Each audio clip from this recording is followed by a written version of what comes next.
मत्ती अध्याय 11। अपने 12 शिष्यों को इस प्रकार समझा चुकने के बाद यीशु वहां से चल पड़ा और गलील प्रदेश के नगरों में उपदेश देता घूमने लगा।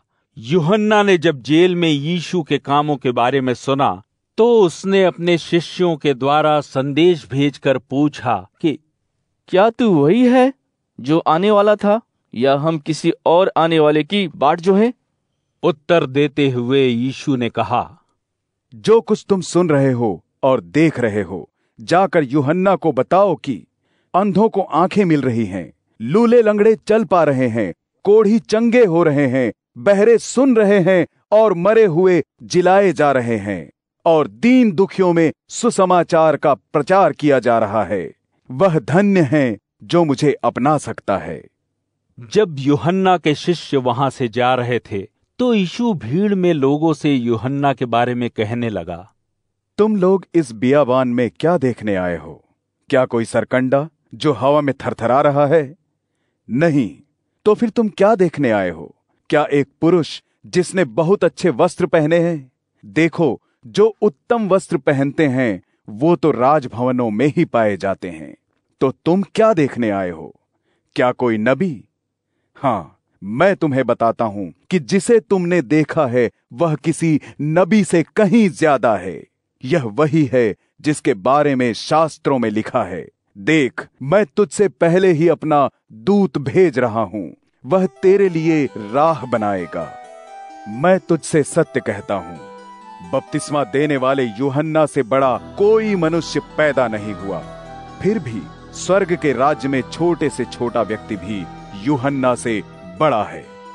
बपतिस्मा देने वाले यूहन्ना के समय से आज तक स्वर्ग का राज्य भयानक आघातों को झेलता रहा है और हिंसा के बल पर इसे छीनने का प्रयत्न किया जाता रहा है। यूहन्ना के आने तक सभी भविष्यवक्ताओं और मूसा की व्यवस्था ने भविष्यवाणी की थी, और यदि तुम व्यवस्था और भविष्यवक्ताओं ने जो कुछ कहा उसे स्वीकार करने को तैयार हो, तो जिसके आने की भविष्यवाणी की गई थी, यह यूहन्ना वही एलिय्याह है। जो सुन सकता है सुने। आज की पीढ़ी के लोगों की तुलना मैं किनसे करूं? वे बाजारों में बैठे उन बच्चों के समान हैं जो एक दूसरे से पुकार कर कह रहे हैं, हमने तुम्हारे लिए बांसुरी बजाई पर तुम नहीं नाचे, हमने शोक गीत गाए किंतु तुम नहीं रोए। बपतिस्मा देने वाला यूहन्ना आया जो न औरों की तरह खाता था और न ही पीता था, पर लोगों ने कहा था कि उसमें दुष्टात्मा है। फिर मनुष्य का पुत्र आया जो औरों के समान ही खाता पीता है, पर लोग कहते हैं, इस आदमी को देखो, यह पेटू है, पियक्कड़ है, यह चुंगी वसूलने वालों और पापियों का मित्र है।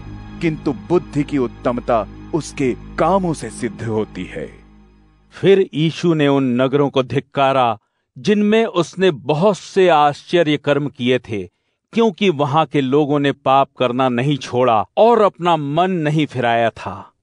अरे अभागे खुराजीन, अरे अभागे बैतसैदा, तुम में जो आश्चर्य कर्म किए गए, यदि वे सूर और सैदा में किए जाते तो वहां के लोग बहुत पहले से ही टाट के शोक वस्त्र ओढ़कर और अपने शरीर पर राख मलकर खेद व्यक्त करते हुए मन फिरा चुके होते। किंतु मैं तुम लोगों से कहता हूं, न्याय के दिन सूर और सैदा की स्थिति तुमसे अधिक सहने योग्य होगी। और अरे कफरनहूम, क्या तू सोचता है कि तुझे स्वर्ग की महिमा तक ऊंचा उठाया जाएगा? तू तो अधोलोक में नरक को जाएगा। क्योंकि जो आश्चर्य कर्म तुझ में किए गए, यदि वे सदोम में किए जाते तो वह नगर आज तक टिका रहता। पर मैं तुम्हें बताता हूं कि न्याय के दिन तेरे लोगों की हालत से सदोम की हालत कहीं अच्छी होगी। उस अवसर पर यीशु बोला, परम पिता, तू स्वर्ग और धरती का स्वामी है। मैं तेरी स्तुति करता हूं क्योंकि तूने इन बातों को उनसे जो ज्ञानी हैं और समझदार हैं छिपा कर रखा है, और जो भोले भाले हैं उनके लिए प्रकट किया है। हां परमपिता, यह इसलिए हुआ क्योंकि तूने इसे ही ठीक जाना। मेरे परमपिता ने सब कुछ मुझे सौंप दिया, और वास्तव में परमपिता के अलावा कोई भी पुत्र को नहीं जानता, और कोई भी पुत्र के अलावा परमपिता को नहीं जानता, और हर वह व्यक्ति परमपिता को जानता है जिसके लिए पुत्र ने उसे प्रकट करना चाहा है। हे थके मांदे, बोझ से दबे लोगों, मेरे पास आओ, मैं तुम्हें सुख चैन दूंगा। मेरा जुआ लो और उसे अपने ऊपर संभालो, फिर मुझसे सीखो, क्योंकि मैं सरल हूं और मेरा मन कोमल है। तुम्हें भी अपने लिए सुख चैन मिलेगा, क्योंकि वह जुआ जो मैं तुम्हें दे रहा हूं बहुत सरल है, और वह बोझ जो मैं तुम पर डाल रहा हूं हल्का है।